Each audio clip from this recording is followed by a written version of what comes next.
Insomma, salve, 22 anni, 23 anni e sentirli tutti, qui siamo proprio, questo è proprio sintomatico, ma non lo cambio mai.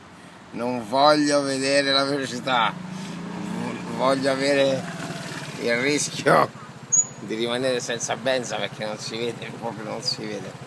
Allora 22, 23, 7, 15 giorni di nulla facenza, quasi troppi. E allora ci vogliono le certezze, le certezze sono importanti.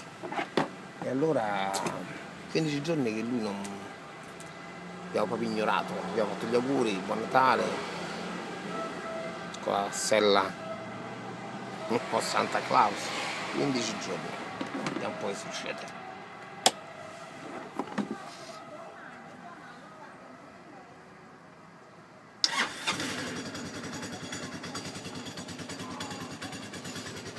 Secondo te sto male? 15 giorni, 23 anni e non sentirli, le certezze sono importanti nella vita. Siamo partiti dalla grande, scalzate perché passa il prezzo, via la vita.